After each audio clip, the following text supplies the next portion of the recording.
The best things in life are free, flow, and peace. The turning of knowledge into wisdom. Mother Nature and beauty. Unity, love, gratitude to be alive. Father, Son, and blue skies. We often look for love, joy, happiness, and peace and material things, but you see, nature provides the condition and circumstance for us to be able to cultivate all those things within already, and it costs nothing.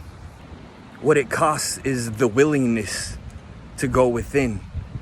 What it costs is the opening of your eyes to see that everything you could ever need has already been provided to you. On this day, be grateful for your freedom and give thanks. Happy 4th of July, everyone.